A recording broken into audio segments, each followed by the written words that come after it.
The investigation into the mismanagement of workers' savings has since put an ugly face to the National Social Security Fund as Parliament continues to notice several irregularities regarding investments by the fund. Former Managing Director, unemployed. The Parliament Select Committee investigating the alleged rot in Nssf has noted that some Nssf in-house investment policies contradict the guidelines of investing in stock market. It is on record that Nssf secured shares at Trade Development Bank, yet the company was not listed on the security exchange market. The process begins by scanning the market. We know the process. Yes.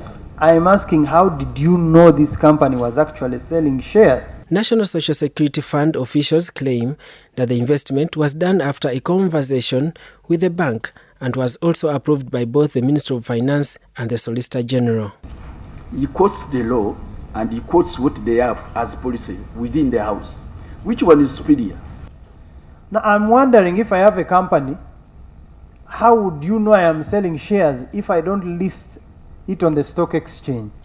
It means you are soliciting, you are now looking for them. Well, when you are doing investment or when you're doing business, you interact with different people. And during that conversation, you could come across an information that there is an investment opportunity somewhere.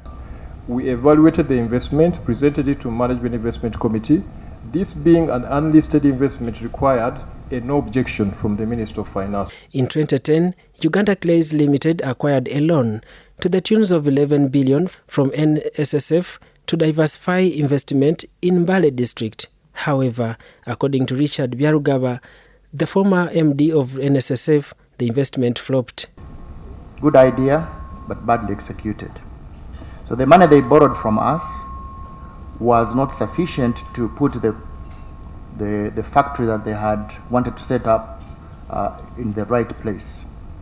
In fact, the products that were coming out of the factory after it was commissioned couldn't sell. After the investment hit a dead end, Nssf decided to convert the loan into shares at Uganda Clays. The MPs were concerned that Nssf invested in a company which was already operating under a loss. It's irregular. It was not proper. Was not proper. Yes. So in the books of the fund, it might show like it is zero, but it is actually fully provided for. Okay, it was given to Uganda Clays in 2010. How much have you recovered? We haven't recovered, but we have company in a better position to pay.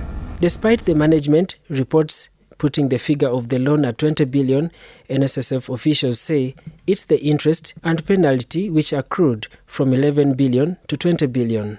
But as I said, this is a sad story because of the decision that were made by management of the company at the time. Controversy also arose as Nssf reportedly lent out 22.5 billion shillings and 29 billion respectively to Housing Finance Bank. However, the Nssf officials, including the Corporation Secretary, failed to respond how the 29 billion shillings loan figure was altered, as the financial statements captured only 9 billion shillings. If they had paid the 20, it should have reflected. 2016, we gave them 29. Yep. Now the loan stands at 9. When you look at the financial statements of Nssf, it is not captured. So where is the 20 billion? Where are the repayment? Where have they paid this loan? Okay, Chair, we can avail the committee the details. That's why I said you should not respond things unless you are sure. Finance.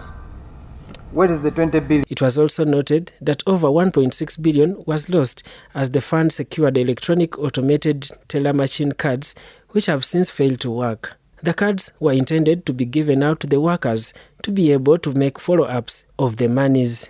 By press time, the Nssf officials were still appearing before a select committee of Parliament as the committee chaired by Mbara South Member of Parliament Winem Parker was still advancing with the investigations. Daniel Mugoya, Gloria Gutabinji,